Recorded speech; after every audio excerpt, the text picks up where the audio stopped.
Hola, me llamo María y aquí estoy un nuevo día para seguir compartiendo este maravilloso libro del doctor David Hawkins que se llama Dejar ir, el camino hacia la liberación, hacia la paz interior. Yendo hacia adentro sin miedo, simplemente aceptándonos y observando todo tal cual es. Antes de comenzar, simplemente te voy a pedir que busques un lugar cómodo donde puedas estar en paz, donde puedas escuchar cada palabra e integrarla en tu corazón. No hace falta que memorices nada. Descansa en Dios, cree en ti, escucha a tu intuición, pues tu alma sabe cuándo debes recordar todo lo que aprendemos día a día, hoy y siempre.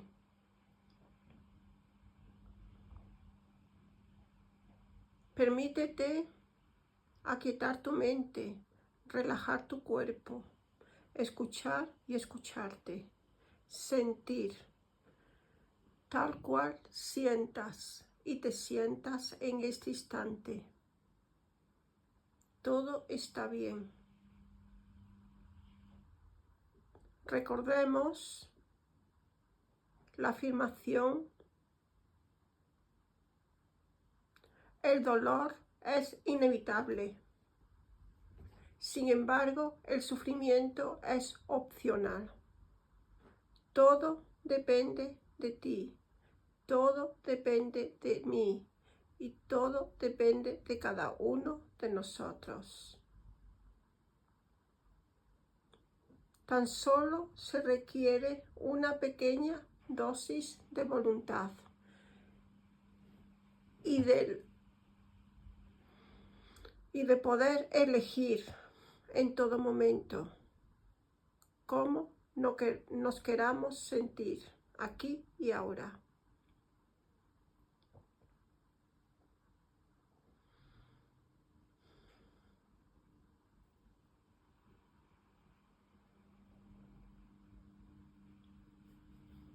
Comencemos. Capítulo 4. El sufrimiento.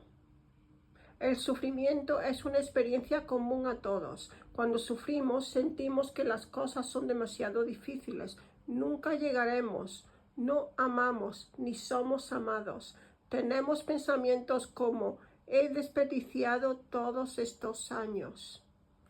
Tristeza, soledad, el sentimiento de ojalá, lamentos, sensaciones de abandono, dolor, impotencia y desesperanza, nostalgia, melancolía, depresión, anhelo, pérdida irreparable, corazón roto, angustia, decepción, pesimismo. Muchas personas piensan así. Muchas cosas pueden precipitar el sufrimiento: la pérdida de un sistema de creencia, de una relación, de una capacidad o función, de una esperanza con respecto a nosotros mismos, a la vida, a las circunstancias externas o a las instituciones. Es el sentimiento que se expresa con frases como: nunca voy a superar esto, es demasiado difícil, lo intenté, pero nada me ayuda. Hay una sensación de vulnerabilidad ante el dolor y por eso lo vemos en gran cantidad en el mundo externo, lo que refuerza y justifica el sentimiento interno. Lloramos suplicando que alguien nos ayude porque no podemos hacer nada al respecto y creemos que tal vez alguien pueda hacerlo por nosotros.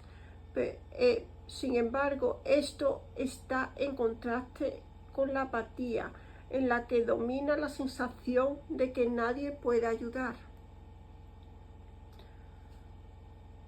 Permitir el sufrimiento.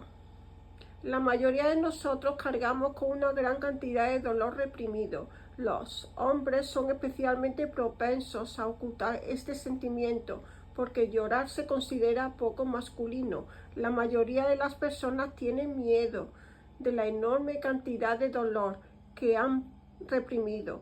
Las aterroriza ser inundadas y abrumadas por él. Suelen decir, si alguna vez empezara a llorar, nunca pararía. Hay tanto sufrimiento en el mundo, en mi vida, en mi familia y en mis amigos.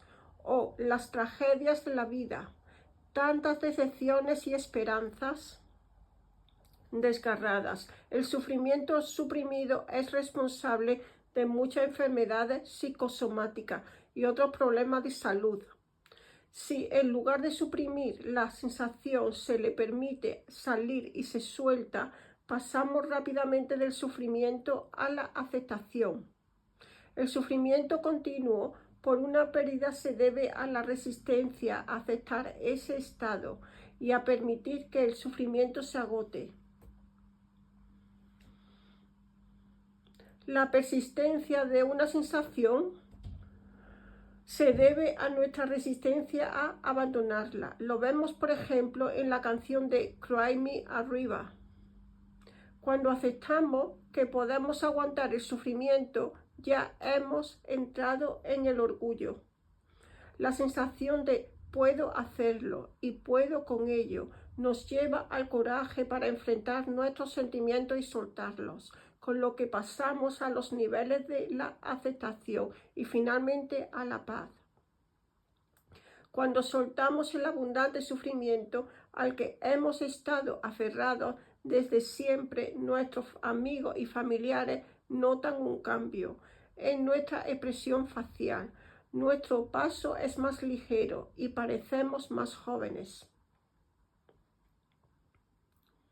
El sufrimiento está limitado por el tiempo. Este hecho nos da la valentía y la voluntad necesarias para enfrentarlo. Si no nos resistimos a la sensación de sufrir y nos entregamos totalmente a ella, se agotará en unos 10 o 20 minutos y luego desaparecerá durante periodos variables. Si seguimos entregándolo cada vez que surge, con el tiempo se agotará. Simplemente nos permitimos experimentarlo por completo. Solo hemos de tolerar un sufrimiento desbordante durante 10 o 20 minutos y luego de repente desaparece.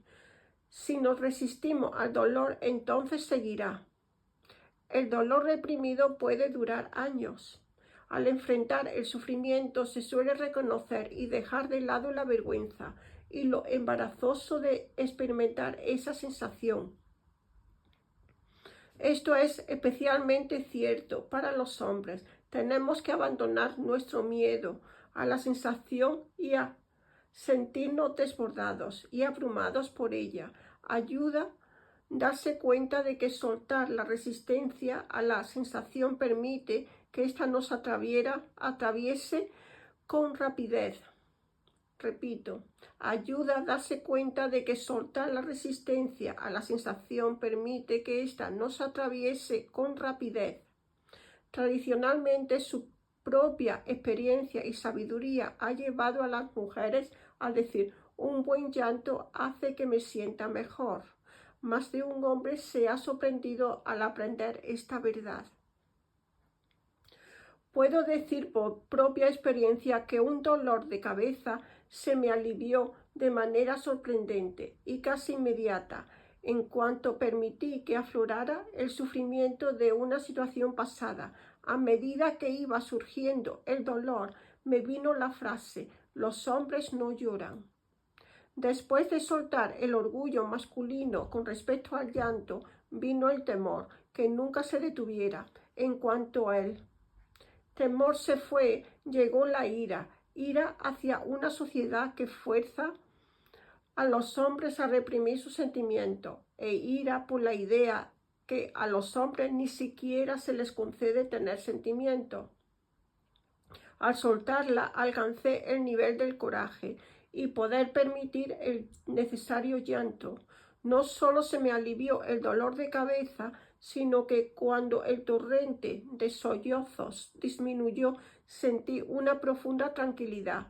A partir de entonces ya no necesité evitar el llanto. Cuando un hombre deja que surja el sufrimiento y se libera totalmente de esa energía suprimida, se siente en paz y cambia su punto de vista sobre su masculinidad. Se da cuenta de que así su masculinidad está más completa. Sigue siendo igual de hombre, pero puede estar en contacto con sus sentimientos. Por consiguiente, está más adaptado, es más completo, más comprensivo, más maduro, capaz de relacionarse mejor y de entender a los demás. Es más compasivo y amoroso. La base psicológica de todo sufrimiento y duelo es el apego. El apego y la dependencia se producen porque nos sentimos incompletos. Por lo tanto, buscamos objetos, personas, relaciones, lugares y conceptos para satisfacer las necesidades internas. Como los utilizamos inconscientemente para satisfacer una necesidad interna, llegamos a identificarnos como propios. A medida que vertemos más energía en ellos, vivimos una transición de la consideración de esos objetos externos como propios a verlos como una auténtica extensión de nosotros mismos. Experimentamos la pérdida del objeto o persona como una pérdida de una parte importante de nuestra economía emocional. La experimentamos también como una disminución de las cualidades que representaba el objeto o la persona. Cuanta más energía emocional invertimos en el objeto o la persona, mayores son la sensación de pérdida y el dolor asociado al deshacer los lazos de dependencia. El apego crea una dependencia y está, debido a su naturaleza, lleva intrínsecamente miedo a la pérdida. Dentro de cada persona coexisten el niño, el padre y el adulto. Cuando surge el sufrimiento, es gratificante preguntarse: ¿quién origina este sentimiento dentro de mí? ¿El niño, el padre o el adulto? Por ejemplo, el niño lo asusta que a su querido perro le pase algo. Se pregunta: ¿cómo voy a sobrevivir?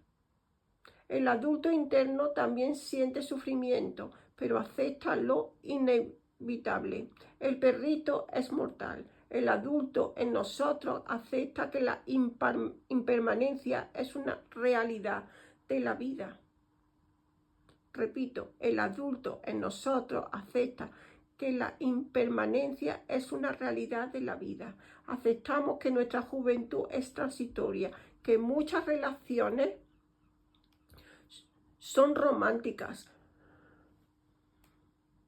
que muchas relaciones románticas no son para toda la vida y que nuestro perro morirá un día.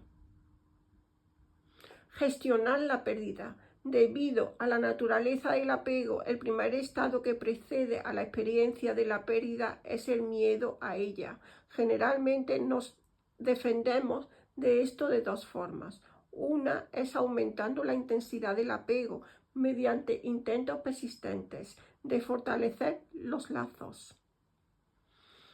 Este enfoque se basa en la fantasía de que a mayores lazos, menor es la probabilidad de pérdida.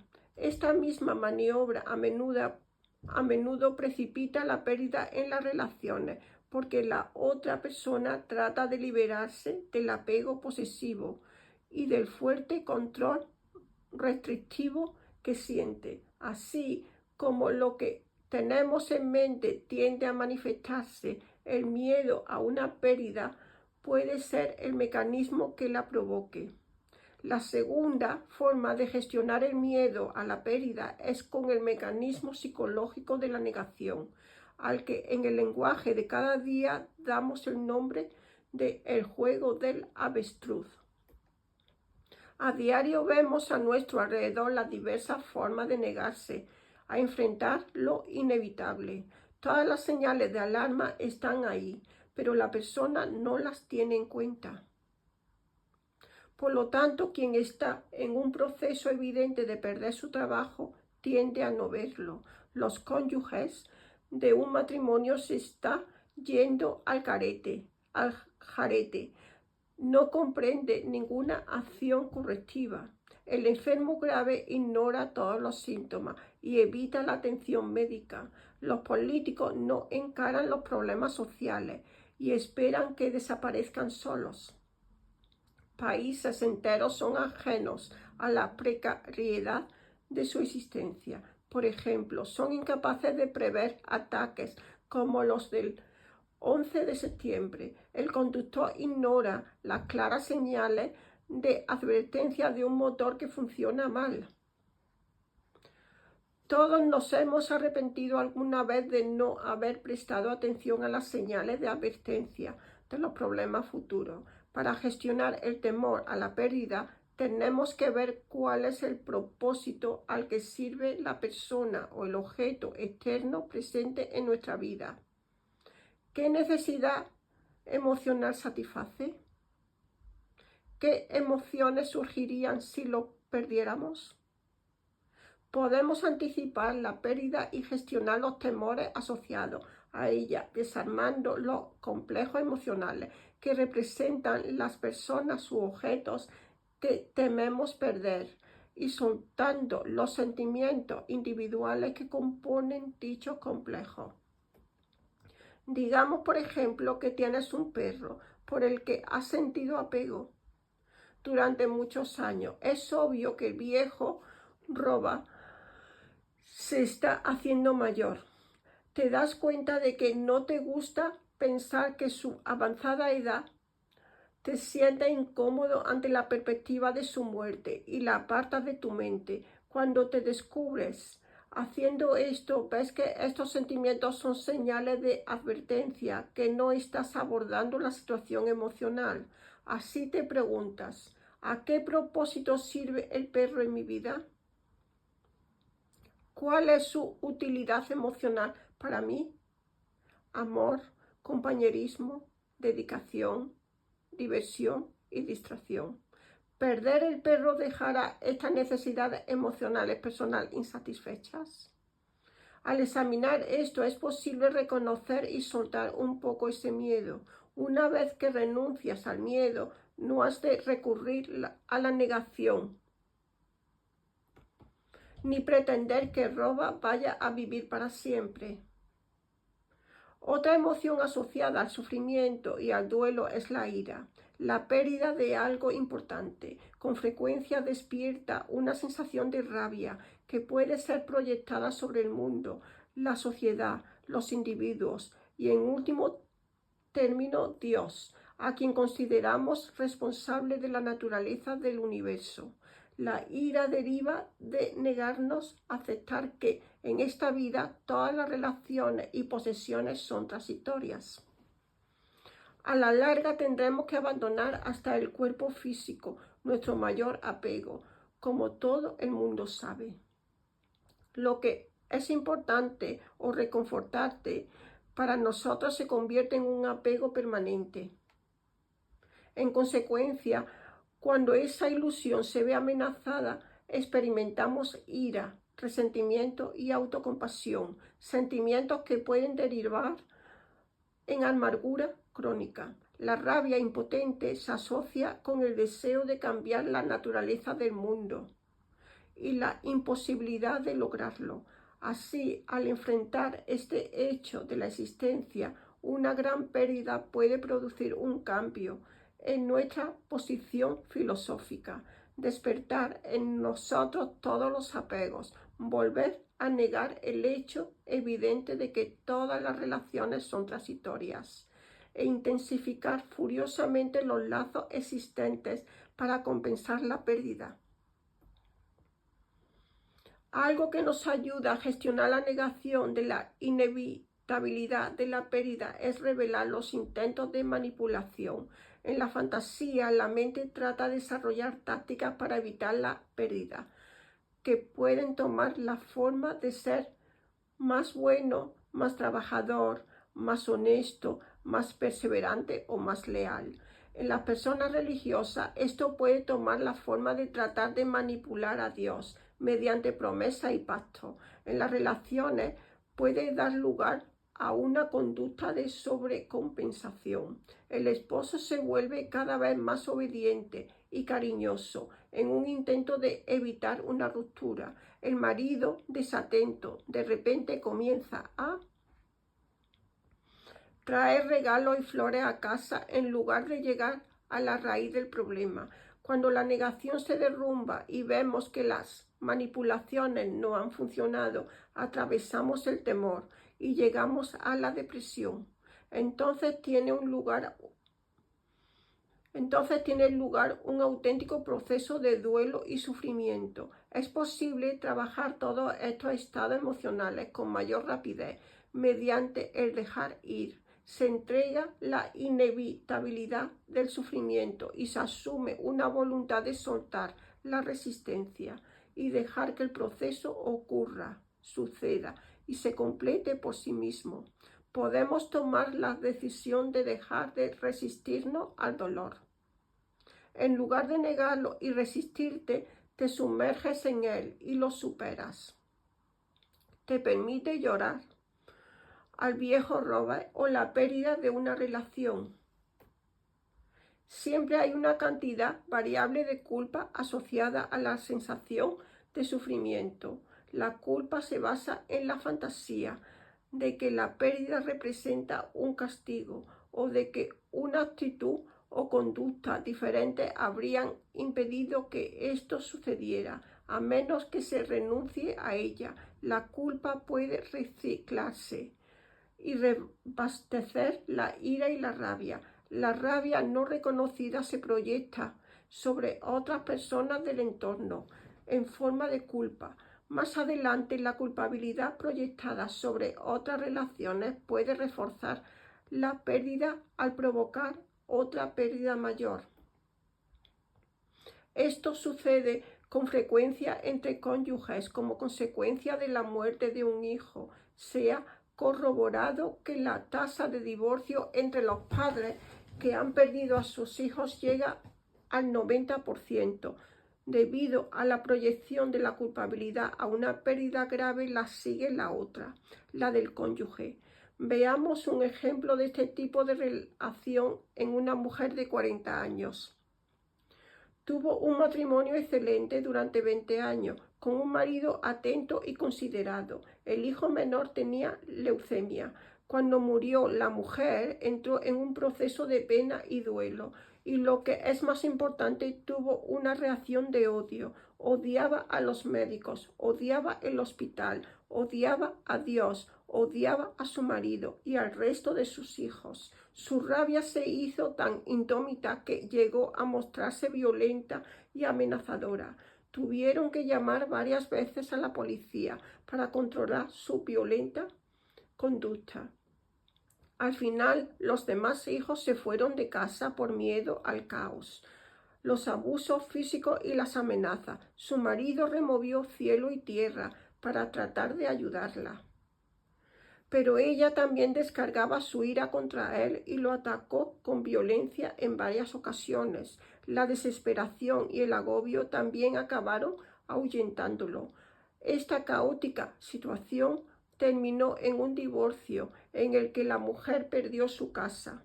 Pasaron casi 5 años antes de que la rabia disminuyera. Para entonces, la mujer había destruido toda su vida y tenía que empezar de cero. Cuando se han trabajado, entregado y soltado todas las emociones negativas, finalmente se produce el alivio y el sufrimiento se sustituye por la aceptación. La aceptación es diferente de la resignación. En la resignación todavía quedan restos de la anterior emoción. Repito, en la resignación todavía quedan restos de la anterior emoción. Existe resistencia y se tarda en reconocer los hechos. La renuncia dice, no me gusta, pero tengo que aguantarlo. Con la aceptación renunciamos a resistirnos a la verdadera naturaleza de los hechos. Por eso, uno de los signos es la paz, serenidad y tranquilidad. La lucha termina y la vida vuelve a comenzar. Las energías vinculadas a las anteriores emociones se liberan y se reactivan los aspectos saludables de la personalidad. Los aspectos creativos de la mente desarrollan oportunidades para nuevas situaciones de vida. Nuestras opciones de crecer y experimentar, acompañadas de una sensación de vitalidad. Una enseñanza muy conocida y practicada es la oración de la serenidad de los grupos de los 12 pasos. Señor, concédeme serenidad para aceptar las cosas que no puedo cambiar, valor para cambiar aquellas que puedo y sabiduría para reconocer la diferencia. Dejar de trabajar alguna de las emociones asociadas al duelo y la pérdida puede producir un estancamiento crónico. Por tanto, puede derivar en una depresión prolongada y en largos estados de negación en los que realmente se niega la muerte de esa persona. La culpabilidad crónica o la resistencia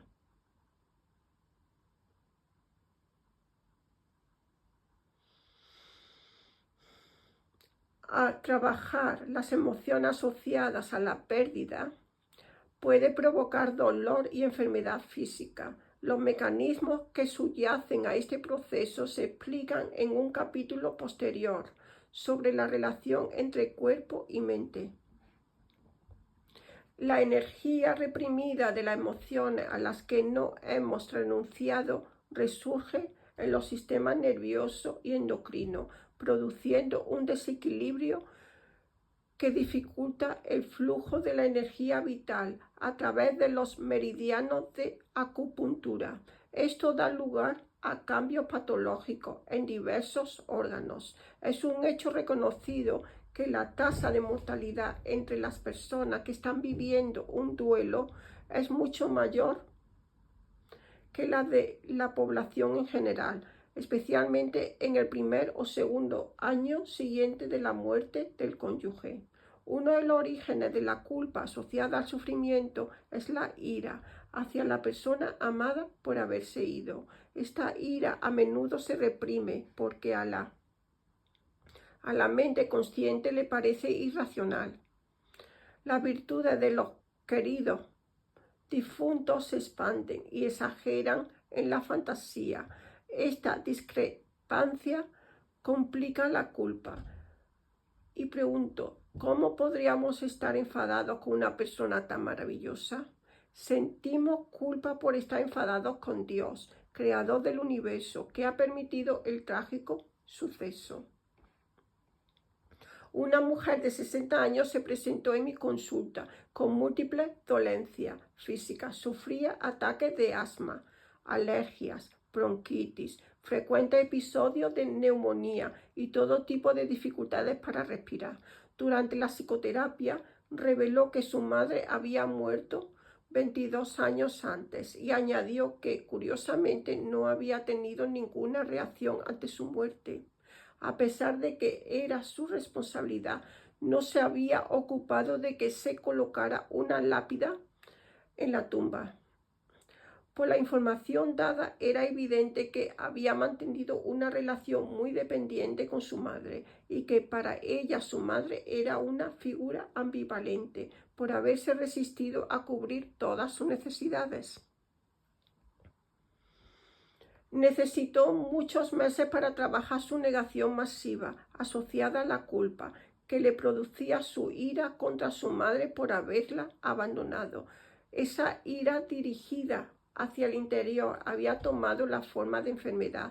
Expresó su impotencia y su deseo de llamar a su madre. El deseo suprimido de llorar la pérdida de su madre la había llevado a una constante sensación de no poder respirar. Se odiaba a sí misma por esos sentimientos de amor, odio y la suma total de todas sus emociones reprimidas. Había reaparecido en forma de múltiples síntomas respiratorios, enfermedades psicosomáticas. Mientras trabajaba su duelo retrasado, empezó a surgir la reacción al sufrimiento y a la pérdida. Quedó muy claro que su resistencia a trabajar esas emociones era extrema y que dicha resistencia había producido los síntomas físicos. Finalmente completó la formación profesional necesaria para hacerse terapeuta y trabajar con moribundos en un programa de cuidados paliativos. Prevenir el sufrimiento. Por la naturaleza y los procesos que hemos descrito, queda claro que es posible prevenir el duelo severo, la pérdida y las reacciones patológicas mediante el reconocimiento temprano y la entrega preventiva de los sentimientos asociados cuando todavía son leves y pueden gestionarse sin excesivo sufrimiento.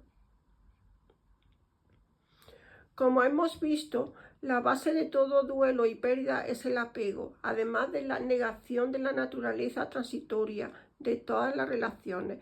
Podemos empezar por observar nuestras vidas, identificar las áreas de apego y preguntarnos, ¿qué necesidades internas satisfacen estas relaciones? ¿Qué sentimientos tendría si las perdiera? ¿Cómo puedo equilibrar mi vida emocional para disminuir la extensión, el grado y el número de apegos a los objetos externos y a las personas? Cuanto mayor sea nuestro apego a lo que está fuera de nosotros, mayor es el nivel general de miedo y vulnerabilidad ante la pérdida. Preguntémonos, ¿por qué nos sentimos tan incompletos? ¿Por qué estoy tan vacío que tengo que buscar soluciones en forma de apego y dependencia de los demás? Podemos empezar a observar nuestras propias áreas de inmadurez. En concreto, necesitamos examinar dónde tratamos de recibir amor en lugar de darlo. Cuanto más amorosos somos, menos vulnerables somos al sufrimiento y a la pérdida, y menos necesitamos buscar apegos. Cuando reconocemos y soltamos los sentimientos negativos y pasamos de la pequeñez al reconocimiento de nuestra grandeza, de modo que nuestra alegría proviene del placer de dar y amar, entonces somos invulnerables a la pérdida. Cuando encontramos dentro el origen de la felicidad, somos inmunes a las pérdidas del mundo. Si echamos una mirada crítica a nuestra vida, vemos todos los apegos y escapes en los que hemos caído. Cada uno de ellos representa una fuente potencial de dolor y sufrimiento. Deberíamos examinar de cerca las áreas realmente importantes. Tomemos, por ejemplo, la incapacidad para hacer frente a estas cuestiones en el síndrome de la jubilación.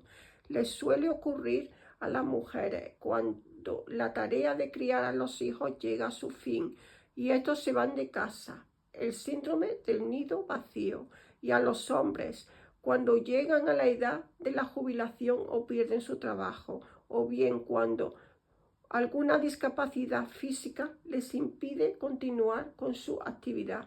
Esta reacción que se produce en la madurez se debe a los muchos años de negación preexistente. A menudo no se afronta lo inevitable ni se hace planes para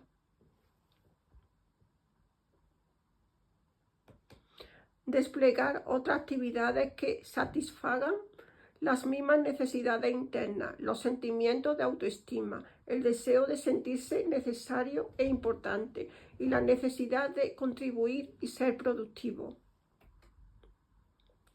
La anticipación de lo inevitable y la preparación para ello producen una incomodidad relativamente superflua en comparación con el sufrimiento y la pérdida que vendrán más adelante. Podemos mirar nuestras relaciones amorosas más importantes y examinarlas honestamente y preguntarnos ¿hasta qué punto sirven a nuestras necesidades egoístas?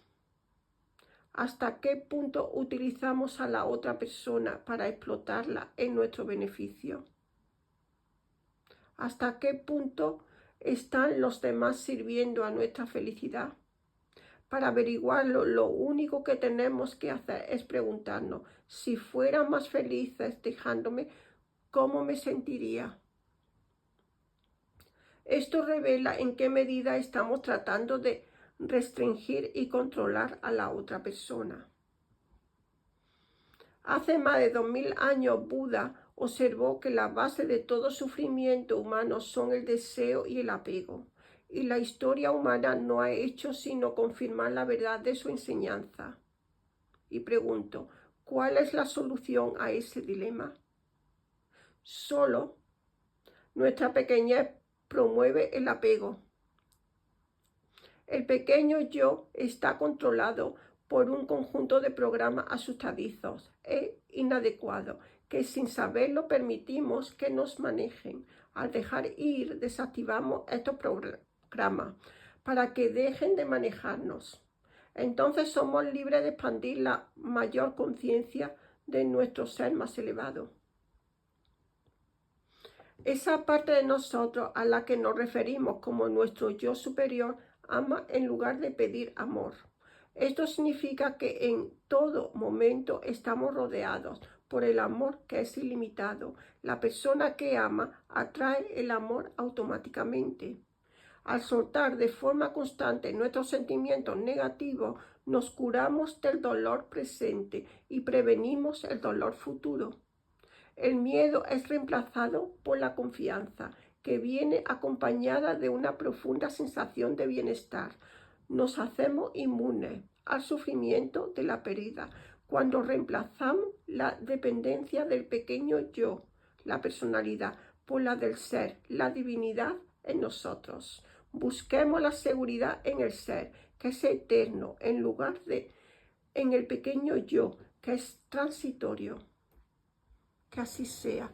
Gracias, gracias, gracias. Sentimos, respiramos y honramos nuestra vida, todo momento de nuestra vida. En el nombre del Padre, del Hijo y del Espíritu Santo. Amén.